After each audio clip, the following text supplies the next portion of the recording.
Hey guys, I'm back with another video. This time I'm going to talk to you guys about how to get your e-visa for India.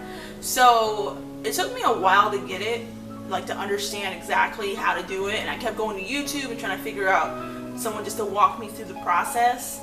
But once you figure it out, the process is very simple. When I turned mine in, I got granted the next day. So I'm just going to show you guys exactly what the steps are to getting your e-visa. So the first step obviously is that you need a passport. So you need one of these so you can leave the country. You also need a picture for your visa as well. So I went to CVS and you have them take another like little headshot like passport picture. Like this is mine here. And it costs $15 for two of them. And then you just scan this to your computer and you scan the page of your passport to your computer as well. You need to get the right dimensions. They're going to specify the dimensions for you on the website. And once you do that, you're golden. What they ask you for on your visa is they ask you for basically all the information on the identification page on your passport. So it's your name, your passport number, date of birth, all that stuff. They also ask you where you work, your religion. They also ask where you work, your religion, why you're visiting. So if you're getting an e-visa, most likely you're going to be like a tourist because it's only 2 months. I'm not sure if you can clearly make out the words here, but basically what this is after I got my visa granted, I got an email basically explaining what the terms of my visa was. So what this says down here is, on presentation of ETA to the immigration officer on your first arrival, an e-visa stamp valid for 60 days from the date of first arrival in India would be endorsed on your passport. Your first arrival in India should be between July 7th, 2018, November 4th, 2018. So that's the period in which I'm allotted arrival, is between those two dates, based off of the dates that I gave them in the visa application. So what was really tripping me up about the whole thing is I was like, is this the right information? Like, am I putting my information into the right website? Because the first time I did it, I put it into actually some other website. Like I went online, I was looking up how to do it. And the first website I put my my name and everything in. Hopefully it doesn't come back to bite me. Hopefully someone can steal my identity. But it was a whole different website, and so I was like, well, which one is the right website? Because when I first clicked on the Indian visa website, it's very colorful.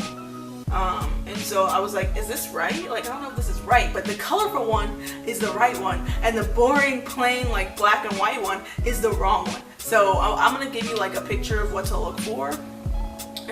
So here's what the visa website looks like. You can click e-visa right here and it'll take you to the page where you fill out your application. It has some really good information here for you as well about what the process is and what to expect. So I'm gonna like fill out a fake one so you can kind of see. I'm not gonna do it the whole way through, but just like so you can see like when it takes you to the next page and what to kind of expect. So what I also think is really important when you're done with that page is that on this page they show you a number to the right side. So on the right side of the page there is a number that's really important to make sure you jot down, because once you put your information in, that's how you get back to all the information that you put in. So the visa may take a few days or so to get done. It took me about 3 days to figure the whole thing out, but that number is really important so you don't have to keep refilling out your information. I'm also going to put a link below that walks you very detailed through the different terminology. So in the States we have graduate, undergraduate, high school. The way they word it is different, so I had to Google like which one is the one that I am. So if you look on the link below, it's going to tell you exactly what the terminology is. Another thing that kept happening to me, I kept trying to pay for the visa and it kept getting declined, because my bank, shout out to my bank, was like, you just bought some you just went to Walmart and bought some cheese. Now why the heck are you in India buying a visa? They're like, shut it down. So I didn't even consider that. Like, I knew that I needed to like tell them I was leaving before I left the country, but I didn't consider the fact that they would not allow me to get the visa through my debit card because they thought I was actually like being scammed. So shout out to them. I told them, no, it's all good in the hood. And actually, who really shout out to as well is my boyfriend's mom, who came in because I was gonna buy both of our visas because he paid for the entire, basically the plane or whatever, like the plane trips when we go traveling.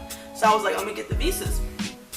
So she paid for, I guess she paid for my visa and I paid for his visa because I was like, my car's not working. I don't know if it's their website or what. And then, but she came through in a crunch and helped us out. So that was pretty great. So shout out to her as well as my bank for trying to keep my identity safe.